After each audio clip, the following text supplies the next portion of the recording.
இப்போ வண்டி பார்த்தீங்கன்னா XL100 என்ன கம்ப்ளைண்ட் அப்படின்னு பார்த்தீங்கன்னா கரண்ட் வரல. அது எப்படி நம்ம ஈஸியாக கண்டுபிடிக்கலாம் அப்படின்னு சொல்லிட்டு ஒரு சின்ன வீடியோ தான். வாங்க வீடியோ பார்க்கலாம்.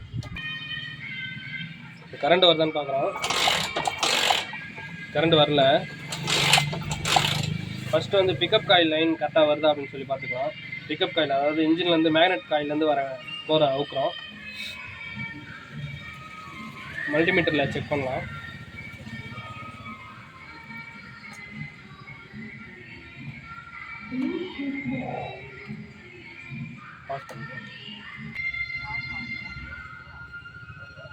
பிக்கப் காயில் ஓம்ஸ் செக் பண்ணுறோம்.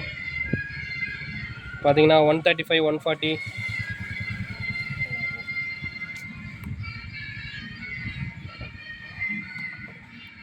பிக்கப் காயில் ஓம்ஸ் செக் பண்ணுறோம். 135 136 இருக்குது. இந்த டிஸ்பிளே ஜூம் பண்ணு. பார்த்தீங்கன்னா தெரியும் 136 இருக்குது. பிக்கப் காயில் வந்து ஓகே தான், எதுவும் பிரச்சனை இல்லை. இந்த வண்டியில் என்ன ப்ராப்ளம் அப்படின்னு பார்த்தீங்க, எப்படி இந்த இக்னிஷன் ஆஃப் ஆகும் அப்படின்னு பார்த்தீங்கன்னா பிக்கப் காயில் எர்த்து கொடுத்து ஆஃப் பண்ணுறாங்க.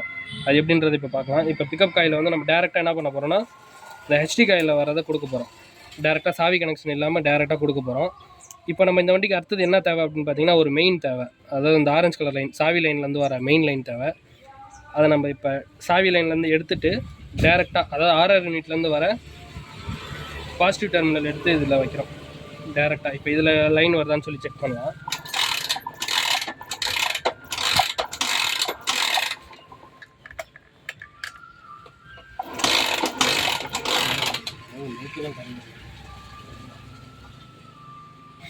இப்போ பார்த்தீங்கன்னா ஆர்ஆர் யூனிட்லேருந்து நம்ம பாசிட்டிவ் டெர்மினல் எடுக்கிறோம்.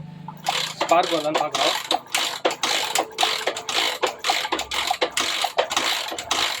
ஸ்பார்க் வரது தெரியுதுங்களா?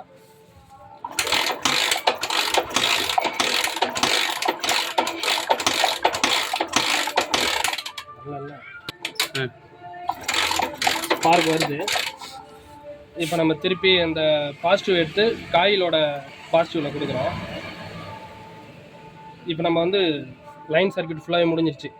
அந்த எர்த்து வந்து எர்த்தாகவே இருக்குது, எர்த்து வருது. அதில் காயில் லைன் வருதுன்னு பார்க்குறோம், லைன் வரல. இப்போ வந்து என்ன ப்ராப்ளம் அப்படின்னு பார்த்தீங்கன்னா இந்த ஹெச்டி காயில் தான் வீக்காக இருக்குது. அதனால் இப்போ ஹெச்டி காயில் மாற்றிட்டு எப்படி இருக்குன்னு செக் பண்ணிக்கலாம். இப்போ அந்த பாட்டில் காயில் பார்த்தீங்கன்னா புதுசு வாங்கிட்டு வந்துட்டோம், இந்தியன் இப்போ வந்து. இப்போ இதை போட்டுட்டு எப்படி பவர் வருதுன்னு சொல்லி செக் பண்ணுவோம்.